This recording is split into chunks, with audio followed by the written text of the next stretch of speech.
Sahil Kapur joins us. He's a national political reporter for Bloomberg News.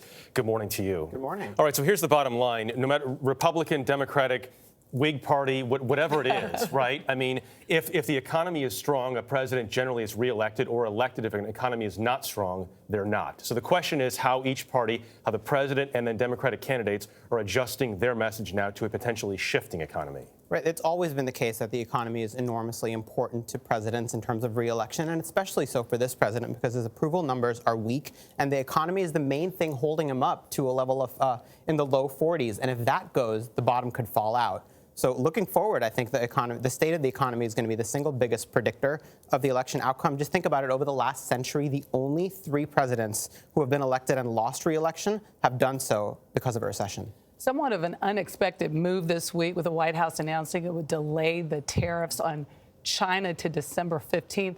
What are your sources telling you about that? There's a lot of nervousness. I mean, many of the president's allies and advisors want him to abandon the trade war entirely. They don't like it. They believe that it's American consumers and businesses that end up paying the cost. But the president's in a box because he did campaign on getting tough on China.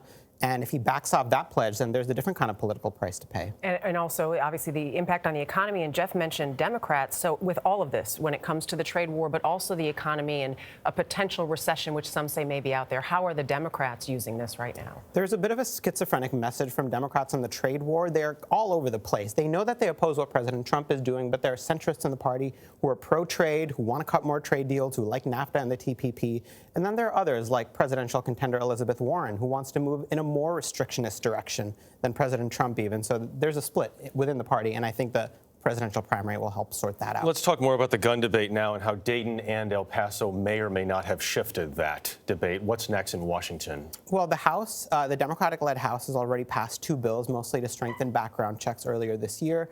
When they come back from the August recess, they're planning to pass more legislation on this front. The Republican-led Senate has not moved, and there's no indication yet that they will. There's some discussion about that. The president has shown some interest in doing something, but they will only move if there's a clear and consistent and emphatic push from the president on that. But there is. So it's more on the Republicans in the Senate, right? I mean, because the president has indicated that he's open to at least the universal background checks. Right. But the Republicans in the Senate also know that after Parkland, the president came out for raising the rifle age to 21 and some other gun control measures and then backed away. So they're looking at that and they're thinking, well, will we be left at the altar again? Okay.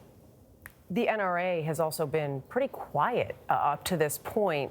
The eternal issues that they've been having, is that having an impact on maybe the role that they're playing in D.C. or how much weight they're carrying there? To a point, but the bigger issue is that the politics of gun control in this country have changed very rapidly, in about a 30-point direction in favor of stricter gun laws since the Obama presidency, and this is driven by the suburbs. Mass shooting after mass shooting after mass shooting has turned college-educated voters, soccer moms, more and more in favor of gun control. And I think this is where my Republican sources are expressing some consternation about, can they hold on to the suburbs if they don't show any interest in doing something about this issue? All right, Sahil Kapur, thank you. Thank you.